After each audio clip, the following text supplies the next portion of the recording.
In the remote village of Tomba, a woman named Ngozi lived with her daughter, Ezin. Ngozi was known for her gentle nature and unwavering love for her child. However, life had not been kind to her. After losing her husband to a mysterious illness, she struggled alone, doing menial jobs just to put food on their small wooden table. The days were long, and the nights even longer. Hunger gnawed at them like a relentless beast, and though Ngozi tried her best, Ezin's small frame grew frailer.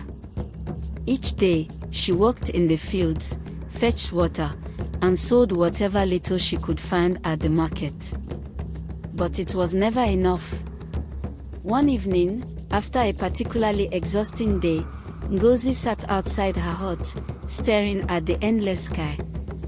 Tears fell silently as she whispered, "Just one day without suffering, one day without pain. I need rest." The air around her grew unnaturally still, and from the shadows of the towering baobab tree, a dark figure emerged. Tall and cloaked in black, it moved with an eerie grace. "You have called me," it spoke in a voice as soft as the night breeze. Ngozi shivered but did not run. "Who are you?" she asked, her voice barely above a whisper. "I am Rest," the figure replied. "But some know me as Death. You seek a day without suffering, and I can grant it. You may borrow me for one day, free from pain. But be warned, if you call me too often, I may not return what I have taken." Desperate for relief, Ngozi agreed. The figure touched her forehead, and she slipped into darkness. At sunrise, Ezin found her mother motionless on the ground. "Mama," she screamed, shaking her. Villagers gathered, mourning what they believed was her passing. But the village healer, an old woman with wisdom beyond her years, examined Ngozi and declared, "Her spirit lingers. Wait until tomorrow." At dawn, Ngozi gasped for breath, returning to the world of the living. The villagers rejoiced, calling it a miracle, but only Ngozi knew the truth. She had borrowed death and returned. For a while, she felt renewed. The peace she had experienced in that deep rest was unlike anything she had known. But as life's burdens returned, so did her longing for that peace. One night, she whispered for death again, this time for 3 days.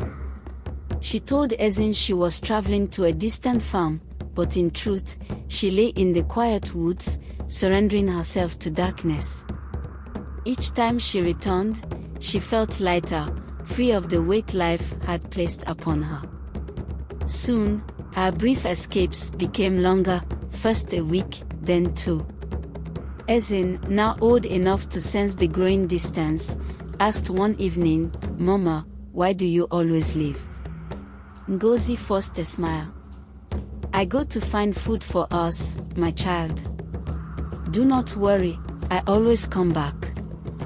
But one day, exhausted beyond measure, Ngozi borrowed death for a whole month. The villagers, noticing her absence, searched the woods and found her body beneath the ancient baobab tree. The healer examined her and shook her head. "She has gone too far. This time, she will not return." The village mourned deeply. Ezin, heartbroken, believed it was her fault. "Mama left because of me," she sobbed. The healer placed a comforting hand on her shoulder. "No, child. Your mother loved you more than life itself. She fought as long as she could, but the burden became too much. Her choices were her own." Ngozi was buried beneath the very tree where she had whispered her final plea. Her story became a cautionary tale, a lesson for generations to come. The healer reminded the villagers, life is full of trials, but there is always hope in the living. In death, there are no second chances. From that day forward, the village made a vow to care for one another, to ensure no one else would feel so alone. Esin was raised by a kind woman who treated her as her own. As she grew, she dedicated her life to helping others, ensuring that no one in Tomba suffered in silence. Years later, she built a small sanctuary near her mother's grave, a place where people could come to find comfort and speak their sorrows. Ngozi's story spread far and wide, reminding all who heard it that while pain is part of life, so too is hope, and the strength found in unity is far greater than the weight of suffering. Her tale became legend, a whispered warning carried on the wind, ensuring that future generations would remember that life, no matter how difficult, is always worth holding on to.